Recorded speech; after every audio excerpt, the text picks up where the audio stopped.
శేషాద్రి గారు సార్ నమస్కారం అండి.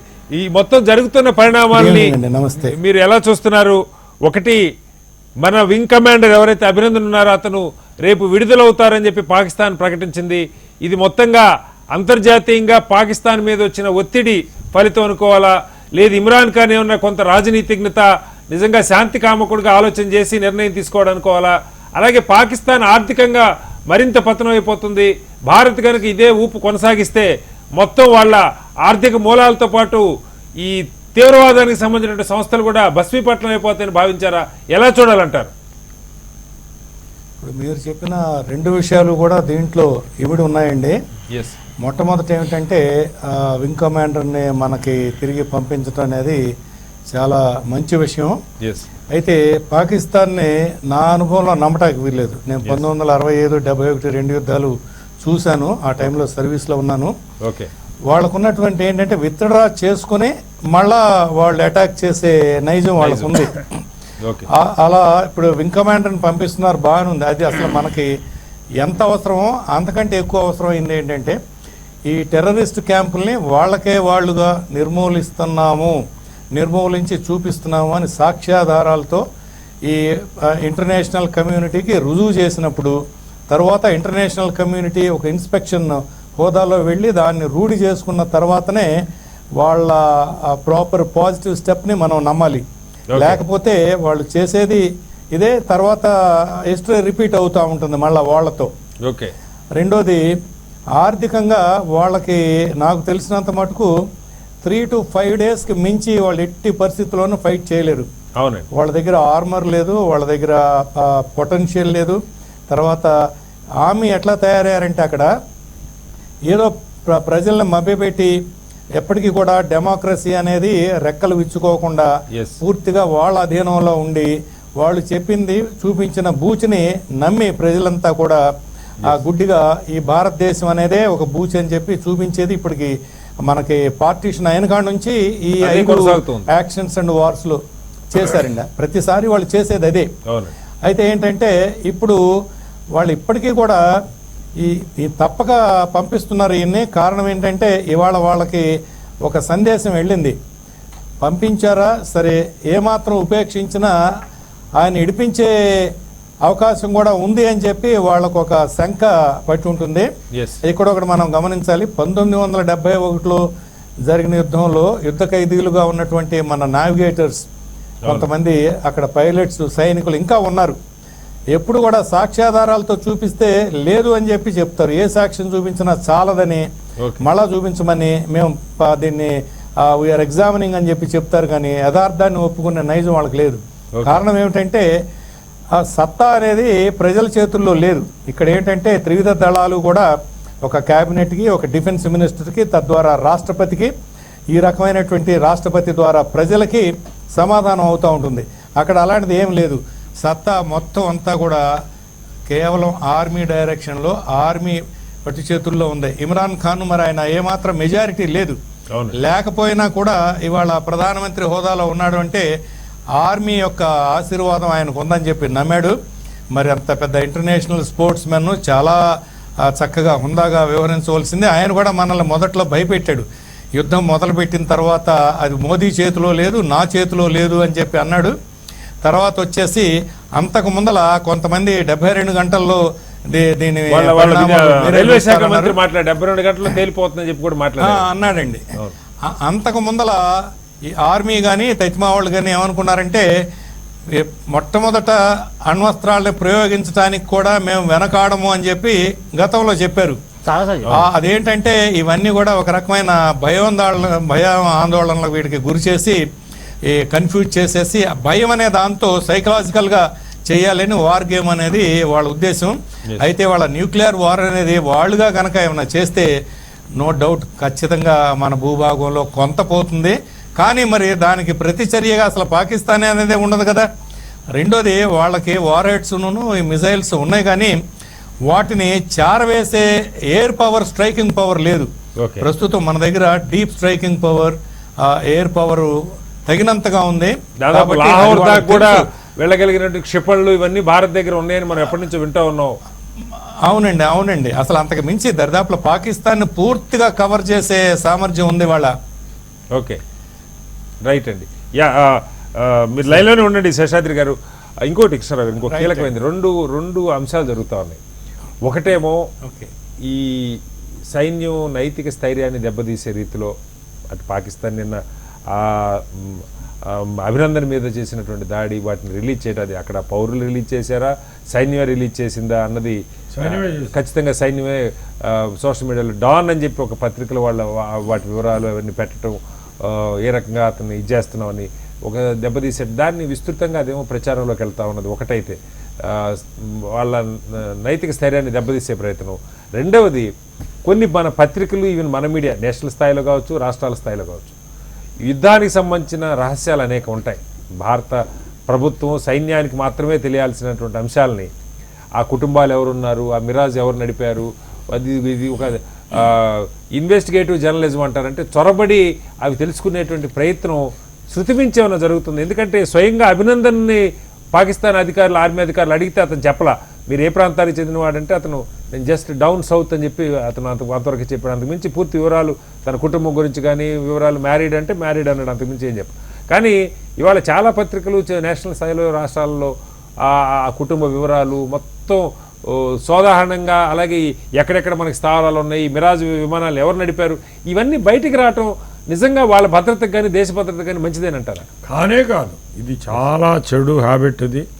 ఇదంతా కూడా గత 20 ఏళ్ళగా మనం ఈ వనప్మెన్షిప్ అంటారు. అంటే ఒక ఛానల్ కంటే మేము ఎక్కువ తొందరగా చెప్తున్నాం, అందరికంటే ముందు చెప్తున్నాం, డీటెయిల్స్ ఎక్కువ ఇస్తున్నాం. ఒక శవం ఉంటుంది పాపం, ఆ శవంలో డీటెయిల్డ్గా దెబ్బలు అన్నీ చూపించి బ్లడ్, ఇది ఇంటర్నేషనల్ జర్నలిజంలో అసలు ఇది అనెథికల్. ఎందుకంటే చనిపోయినా ఆ చనిపోయిన శవానికి కూడా రైట్ టు ప్రైవసీ ఉంటుంది. ఇక రెండోది, ఒకడు పాపం వాడు ఏదో బాంబు పేలుడులోనో ఎందులోనో దెబ్బలతో బాధపడుతూ ఉన్నాడు, వాడి దగ్గర మైక్ ఇలా పెట్టేసి మీకు ఎలా ఉంది, ఎడం చేయి నొప్పిగా ఉందా, కుడి చేయి బాగానే ఉందా, మీకు ఎలా జరిగింది అని అడుగుతారు. They are ridiculous. అయితే మనం ఇప్పటికైనా రియలైజ్ చేసుకోవాలి వాట్ ఈస్ జర్నలిజం అని. Journalism is not giving private details. వాళ్ళ ఇంటికి వెళ్ళడం, ఇదిగోండి ఇది అభినందన్ గారి తల్లి ఆవిడ బజ్జీలు వేస్తోంది, ఈ రోజున బజ్జీలు, నేను బజ్జీలు తినొచ్చామ్మా చెప్పండి బజ్జీ రుచి ఎలా ఉంది, ఇదా is this how we behave? It's high time all the journalist they have some kind of a self regulation. భారత ప్రభుత్వం కూడా నిన్న ప్రకటించిన దానిలో కేవలం ఒక పైలట్ మిస్ అయ్యాడని చెప్పారు తప్ప అతని పేరు వివరాలు కూడా చాలా ఆలస్యంగా చెప్పే వివరాలు బయటకు వెళ్ళకూడదు చెప్పాలనుకోలేదు, కానీ ఈ సోషల్ మీడియాలో ఆల్రెడీ వచ్చేసింది. అందువల్ల సరేలే అని ఒక పేరు చెప్పారు, అంతకు మించి అతను తమిళనాడు వాడు ఇవేమీ చెప్పలేదు. బట్ ఈ లోపల మన ఛానల్స్ అన్ని వెళ్ళిపోయి వాళ్ళ ఇంటికి వెళ్ళిపోయి వాళ్ళ నాన్న ఎయిర్ మార్షల్ అని అది ఈ డీటెయిల్స్ అవసరమా? అలాగే ఈ మిరాజుల్లో ఏమేమి టెక్నికల్ డీటెయిల్స్ ఇవన్నీ తప్పు, ఇవి చెప్పకూడదు. ఎందుకంటే ఈ జర్నలిస్టులు కూడా ఇండియన్సే, వాళ్ళు కూడా భారతదేశం యొక్క శ్రేయస్సు కోరేవారే. మరి అలాంటి మీరు శ్రేయస్సు కోరేటప్పుడు ఇలాంటి సీక్రెట్స్ గురించి ఎక్కువ డిస్కస్ చేయకూడదు. ఇది ఇంటి గుట్టుది. కాళిదాస్ గారు మీరు పనిచేశారు, ఈ వివరాలు మీ కుటుంబ వివరాలు మీరు ఎక్కడున్నారు ఇవన్నీ తెలియటాన్ని అసలు ఎవరైనా వాళ్ళు ఇష్టపడతారా బయటికి రావటం యుద్ధంలో ఉన్నప్పుడు కానీ సాధారణ పరిస్థితుల్లో కానీ? డెఫినెట్గా ఉండవండి. ఇప్పుడు నేను సర్వీస్లో ఉన్నప్పుడు ఎన్నో ఎక్సర్సైజెస్ చేశాము, ఎక్కడెక్కడికో వెళ్ళేవాళ్ళము. డెఫినెట్గా మా ఫ్యామిలీ మెంబర్స్కి తెలియదు అసలు ఎక్కడ ఉన్నానన్నది కూడా చాలా రోజులు తెలియదు. మీ ఫ్యామిలీ మెంబర్స్ తెలియవు, అట్లాగే మీ మీ మీ ఫ్యామిలీ వివరాలు బయట సమాజానికి తెలియాల్సిన అవసరం కూడా లేదు కదా, తెలియకూడదు. ఇప్పుడు కేవలం వ్యక్తిగతమైన వివరాలు అంటే అత్యుత్సాహం. ఏమవుతుందంటే మీడియా ఆల్వేస్ ఇన్ఫర్మేటివ్గా ఉండాలి చాలా వరకు, కానీ ఇన్వెస్టిగేటివ్గా ఆయన దగ్గరికి వెళ్ళి వాళ్ళ ఇళ్లలో జొరబడి బెడ్రూమ్లలో జొరబడి ఇట్లాంటివన్నీ ఈ సందర్భంగా కూడా నేషనల్ మీడియాలో వ్యక్తిగతంగా ఫీలింగ్ వెరీ బ్యాడ్. నేషనల్ మీడియాలో మన తెలుగు మీడియా చాలా బెటర్. ఇప్పుడు వాయుసేన యాక్షన్లో దిగింది, సో ఎక్కడెక్కడ ఎయిర్ బేసెస్ ఉన్నాయి, ఏ ఎయిర్ బేసెస్లో ఏమేమి స్క్వాడ్రన్స్ ఉన్నాయి, ఎక్కడెక్కడ ఎటువంటి యుద్ధ విమానం ఉంది, ఎలా మోహరింపు కొంతవరకు ఇవ్వచ్చు, కానీ దాన్ని ప్రొజెక్ట్ చేసేసి దానివల్ల ఏమైపోతుందంటే ఇంటెలిజెన్స్ ఫెయిల్యూర్ అవుతుంది. It's breach of intelligence. వాళ్ళకి శత్రు దేశానికి లేదా ఇక్కడున్న స్లీపర్ సెల్స్ ఒక ఏ స్థావరాన్ని అటాక్ చేయాలి అంటే యుద్ధం ఎలాగో పాకిస్తాన్ చేయలేదు, వీళ్ళ సహాయంతో అంతర్యుద్ధంతో కొంతైనా డ్యామేజ్ చేయొచ్చా, ఇటువంటి లేనిపోయిన ఆలోచనలు వస్తాయి. ఇది చాలా తప్పు. దాని మీద ఎక్కడో నియంత్రణ ఉండాలి. డెఫినెట్గా ఐ ఫీల్ గవర్నమెంట్ ఒక చట్టాన్ని చేస్తే బాగుండి, ఇట్లా యుద్ధ విశేషాలు కానివ్వండి, రేపు ఆర్మీ యాక్షన్లో ఉంటుంది, నావీ యాక్షన్లో ఉంటుంది. సో వాళ్ళ ప్లాన్స్ ఏంటి, ఎలా ఉన్నాయి అన్నది మేమేదో చాలా అత్యుత్సాహంగా బయటకు తెస్తున్నాం అని కాకుండా శత్రువుకి అడ్వాంటేజ్గా అయితే అది దేశద్రోహం కింద అవుతుంది. సో దాని మీద చట్టం తెస్తే బాగుండని నేను అనుకుంటున్నాను. దయాకర్ గారు, ఇవాళ సోషల్ మీడియా లేకపోతే ఇవన్నీ విపరీతంగా పెరిగిన నేపథ్యంలో అనేక మందికి నిజంగా సైన్యంలో పనిచేసిన కుటుంబాలతో సంబంధాలు ఉంటాయి. కొంతమంది కుటుంబ సభ్యులతో షేర్ చేసుకుంటే కూడా చేసుకుంటూ ఉండొచ్చు, అసలు ఏం జరిగింది వాళ్ళు పనిచేసినప్పుడు మరొకటి కొన్ని వివరాలు. కానీ వీటిని విస్తృతంగా ప్రచారంలో పెట్టినట్టు అంటే ప్రజలకి తెలుసుకోవాలన్నటువంటి ఉత్సాహం ఉత్సుకత ఉండొచ్చు, కానీ అవి బయటికి రావటం వల్ల మన సైన్యానికో భారత రక్షణకో ఇబ్బందినో మరొకటో గుర్తించే పరిస్థితిలో ఇవాళ చాలా మీడియా సంస్థలు లేనటువంటి పరిస్థితి కూడా మనకు కనపడతా ఉంది. ఈ వివరాలు బయటికి రావటమే దానికి ఉదాహరణ. ఎలా చూస్తుంది కాంగ్రెస్ పార్టీ? అంటే ఇప్పుడు ఇన్సిడెంట్ వరకు హీరోగా చూపించడానికి, తర్వాత తన ఫ్యామిలీ బ్యాక్గ్రౌండ్ చూపించడానికి ఉత్సుకత చూపించవచ్చు, కానీ భవిష్యత్తులో అది కుటుంబానికి ప్రమాదకరం. ఎగ్జాక్ట్లీ. ఇప్పుడు టార్గెట్లో డెఫినెట్గా ఉంటారు. అవును. అంటే ఆ ఇన్సిడెంట్కి సంబంధించిన వాటి పట్ల ఎవడో ఒక వ్యతిరేకతను పెంచుకుంటాడు. రేపు ఆ కుటుంబానికి సెక్యూరిటీ అనేది కూడా ఒక సమస్య అవుతుంది, మారాల్సి వస్తుంది. సమాచార హక్కు చట్టంలో కూడా యుద్ధానికి సంబంధించి డిఫెన్స్ ఆడిట్లో కూడా బయట పెట్టడానికి అవసరం లేదు, అక్కడ కొన్ని జరుగుతాయి వాటిని జరగనివ్వాలని చెప్పి కూడా మనం రాసుకున్నాం. అయినా కూడా ఇవన్నీ సమాచారం ఎవరు అడగకుండానే బయటకు వచ్చేస్తుంది, రకరకాల సమాచారం. అండర్ ట్రయల్లో ఉన్న వాళ్ళ వివరాలు కూడా కొన్ని సందర్భాల్లో చెప్పరు. ఓకే.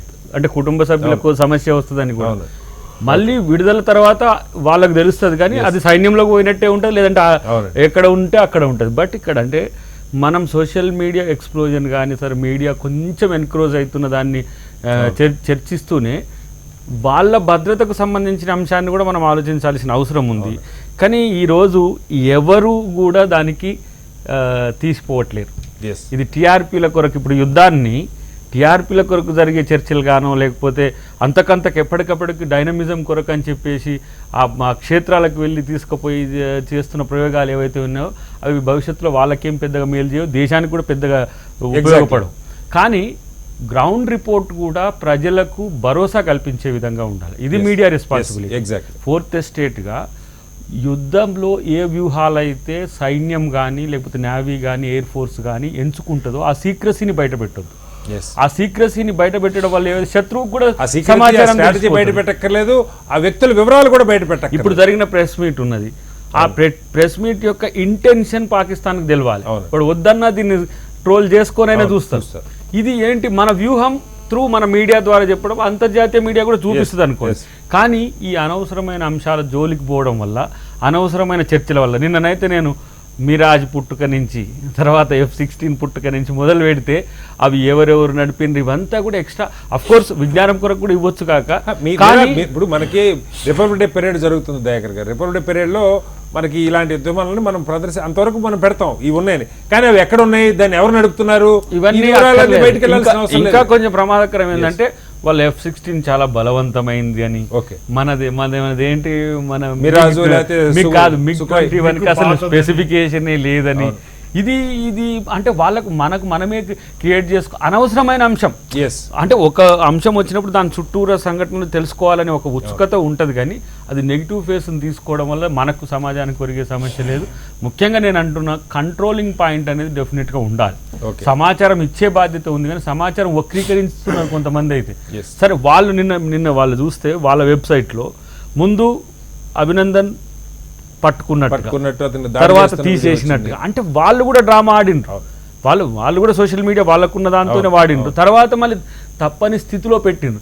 కానీ అప్పుడు సోషల్ మీడియా పాత్ర చాలా ఎక్కువగా ఉన్నది. అంటే వాళ్ళ దొంగతనాన్ని జాతీయ సమాజానికి అంతర్జాతీయ సమాజానికి తీసుకురావడం వల్ల మన సమాజం తీవ్రంగా స్పందించింది.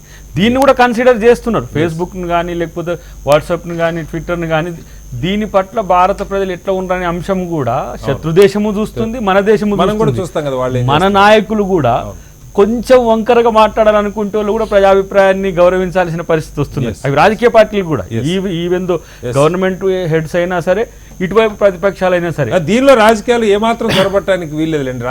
రాజకీయాలు ఒక ఎత్తు అయితే తప్పుడు సమాచారం పోవద్దు. ఇచ్చే సమాచారం మన మిత్రునికో మన వాళ్ళకో నష్టం చేకూర్చే విధంగా ఉండకూడదు. ఇలా అభినందనకు సంబంధించిన అంత సమాచారం తెలిసింది, ఒక ఎవడో పడని శత్రువు ఉంటాడు, టార్గెట్ చేస్తే ఈజీ టార్గెట్ కదా. ఎగ్జాక్ట్లీ అదే ఇప్పుడు బ్యాలెన్స్ ఎందుకు మెయింటైన్ చేయట్లేదు? ఆ కుటుంబాల గురించి వాళ్ళ కుటుంబ సభ్యుల వివరాలు ఇవన్నీ పత్రికల్లో రావటం అంత శ్రేయస్కరం కాదేమన్నది ఒక అభిప్రాయం వినపడుతుంది. కాదు, ఇప్పుడు ఇద్దరు ఆర్మీలో చేసి వచ్చి అంటే పోలీసింగ్ చేసిండ్రు, ఆర్మీలో చేసి వచ్చిండ్రు, వాళ్ళు వ్యక్తులుగా తెలుసు, కానీ వాళ్ళ కుటుంబ వివరాలు కూడా తెలిస్తే సమస్య వాడు ఆ రోజు చేసిన డ్యూటీలో ఉన్నప్పుడు చేసిన వాడు కూడా ఒక రకంగా వాడు నెగిటివ్ గా చూస్తాడు. అది మనం ప్రొక్యూర్ చేసుకోవాలి కదా, మనం ప్రొటెక్ట్ చేసుకోవాలి. కాబట్టి అది బాధ్యత మనం కూడా, including social media, not even media, మనం కూడా కొంత కంట్రోలింగ్ పాయింట్ పెట్టుకుంటే మంచిదని. శేషగిరిరావు గారు, శేషాద్రి గారు ఎలా చూస్తున్నారు ఫైనల్ గా? ఇప్పుడు యుద్ధంలో పార్టిసిపేట్ చేసినటువంటి సైనికుల వాళ్ళ కుటుంబాల వివరాలు పత్రికల్లో టీవీల్లో ప్రముఖంగా రావటం, అలాగే కొంతమంది ఆ క్యాంపులు ఎక్కడున్నాయి, అక్కడ మన ఆ స్థావరంలో ఉన్నటువంటి మన వివరాలు ఏంటి, మన ఆమినేషన్ ఏమున్నాయి, ఇవన్నీ కూడా బయట పెట్టేటువంటి ప్రయత్నం కొంత మీడియా పరంగా జరుగుతూ ఉంది. ఇది నిజంగా దేశ భద్రతకు కానీ ఆ సైనికుల కుటుంబాలకు సంబంధించిన భద్రతకు కానీ పనికొచ్చేదని అంటారా?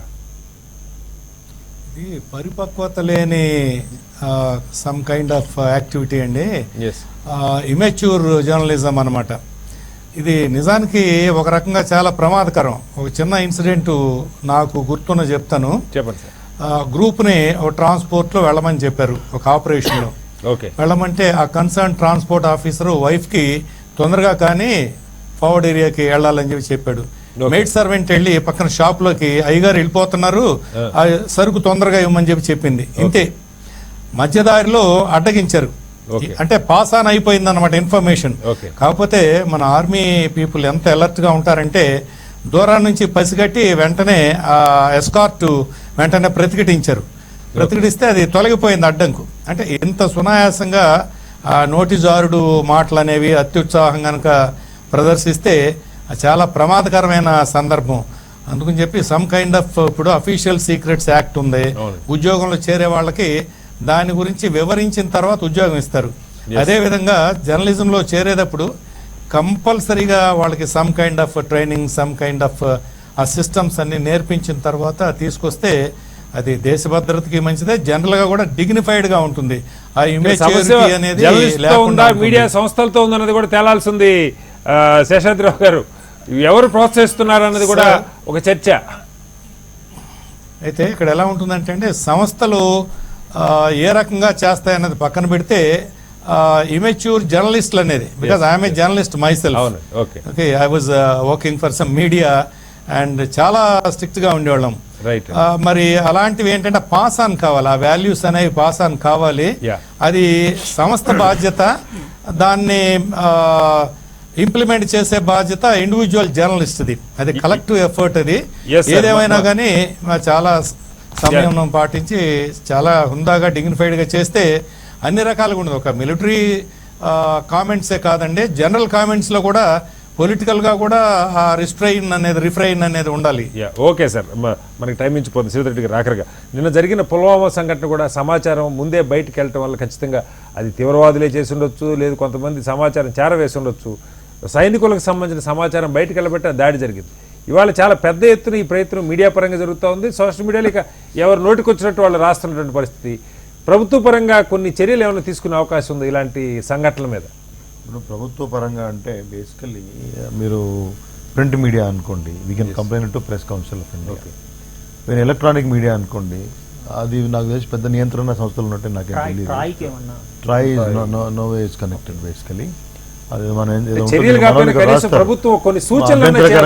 ప్రభుత్వం ఆల్రెడీ ఒక సెట్ ఆఫ్ గైడ్ లైన్స్ ఉంటాయి. ఇప్పుడు ఇంతకుముందు వారు చెప్పినట్టు డీజీ గారు, మీరు a set of photographs publish చేయాలనేది కూడా ఇంతకుముందు these to screen and send it. ఏది ఎక్కువగా హింస ఉన్నటువంటి విషయాలు, ఇప్పుడు కొన్ని లిమిటేషన్స్ కూడా దాటిపోతున్నారు. ఏమవుతుంది అనేది అంటే బేసికలీ చట్టాలు వీళ్ళు చేసిన తప్పుకి ప్రపోర్షనేట్గా శిక్షించగలేవు. ఓకే, కాబట్టి మామూలుగా మీరు ఎవరైనా బాగా కొట్టారనుకోండి, సార్కి తెలిసి ఉంటే 314లో కేసు పెడతారు అనుకుంటాను. చేతులతో కొట్టారు, చేతులతో చంపేయచ్చు కూడా, అప్పుడు మర్డర్ కేసు అవుతుంది. అప్పటివరకు అయితే 314 కదా. ద పాయింట్ ఈజ్ ఆ రకంగా నేను స్వీయ నియంత్రణ అనేది మోస్ట్ ఇంపార్టెంట్. వాట్సాప్లో నేను చూశాను, అతన్ని క్వశ్చన్స్ చేశారు, మీరు ఎక్కడ ఉంటారు, ఏం చేస్తారు, ఏ ఫ్లై చేస్తారంటే నేను చెప్పకూడదు, చెప్పను, మీకు తెలీదా, మీరు కూడా ఆఫీసర్ అట్లా ఏదో మాట్లాడాడు. ఎవరు ఈ అభినందన్ అంటే ఆయన పాకిస్తాన్ ఆఫీసర్తో కాన్వర్జేషన్ టీవీలో చూపించారు. మీరు ఆఫీసర్ కదా, మీకు తెలియదని నేను చెప్పకూడదని కూడా అడిగాడు ఆయన. మన వాళ్ళు ఆయన ఇల్లు ఎక్కడ, వాళ్ళ నాయన ఏంటి, వారేంటి, ఇదేంటి, మొత్తం ఏ స్కూల్లో చదివాడు కానీ మొదలు పెడితే అంటే ఆయన దోస్తులు కూడా తెలిసిపోతారు. అదేదో సినిమా ఉంది తుపాకీ అనుకుంటాను, దాంట్లో one commander when he comes to the civil life ఈ టెర్రరిస్ట్ అటాక్ చూసి ఆయన ఫ్రెండ్స్ అందరినీ గ్యాదర్ చేసి సింగిల్ స్ట్రోక్లో మొత్తము వాళ్ళదైతే ప్లాట్ ఉంటుందో కొట్టేస్తారు. ఒకటే ఒక మిస్టేక్ చేస్తారు ఏంటంటే ఆ ఫోటోగ్రాఫ్ దొరికిపోతుంది ఏంటంటే where all of them in one group అది కోట్ వేసుకుంటారు. ఆ కామనాలిటీ అనేది దొరకబడుతుంది. సో అంటే even one small mistake from any one of the constituents will lead to a big disasters. This అన్నప్పుడు మనం ఇక అంతా ఇన్వెస్టిగేటివ్ అంతా అసలు కొంతమంది అంటే ఇప్పుడు మీరు అడిగారు కాబట్టి మేము చెప్తేదో సందర్భోచితంగా ఉండాలంటే మేము కూడా ఓవర్ యాక్షన్ చేసినట్టు కాదు, కానీ కొంతమంది అయితే మొత్తంగా వాళ్ళే కంట్రోల్ చేసినట్టు దేశాన్ని మాడుతున్నారు కొన్ని నేషనల్ మీడియాలో. తగ్గించుకుంటే మంచిది. రైట్ అండి. ఏదేమైనా అభినందన్ రేపు విడుదల కావాలని మొత్తం భారత జాతి మొత్తం కోరుకుంటున్నది. అలాగే భారత్ తీవ్రవాదం మీద తన యుద్ధాన్ని కొనసాగించాలని నిర్ణయం చేసుకున్నది. పాకిస్తాన్ భారత్ యుద్ధం రావద్దన్నది చాలా స్పష్టంగా సంకేతం అయితే ఇరువైపుల నుంచి ఇస్తున్నాయి. యుద్ధం రాకపోయినా తీవ్రవాదం మీద భారత పోరు కొనసాగుతున్నది. అంతర్జాతీయంగా పాకిస్తాన్ మీద తీవ్రమైనటువంటి ఒత్తిడి భారత విజయంగానే భావించాలి. అలాగే సోషల్ మీడియాలో కానీ పత్రికలు ఎలక్ట్రానిక్ మీడియాలో సైనికులకు సంబంధించినటువంటి వివరాలు బయట పెట్టడం అటు దేశ భద్రతకు కానీ వాళ్ళ కుటుంబాలకు కానీ శ్రేయస్కరం కాదు అన్నది కూడా చర్చలో పాల్గొని వక్తలు అభిప్రాయపడుతూ ఉన్నారు. ఇది వాళ్ళ స్వతంత్ర భారతం. చర్చలో మనతో పాల్గొన్నటువంటి శ్రీధర్ రెడ్డి గారికి, కృష్ణారావు గారికి, అలాగే కాళిదాస్ గారికి, దయాకర్ గారికి, విజయవాడ స్టూడియో నుంచి అందుబాటులోకి వచ్చినటువంటి శేషాద్రిరావు గారికి కూడా ప్రత్యేక ధన్యవాదాలు. రేపు మరోసింత కలుద్దాం. అంతవరకు నమస్కారం, సెలవు.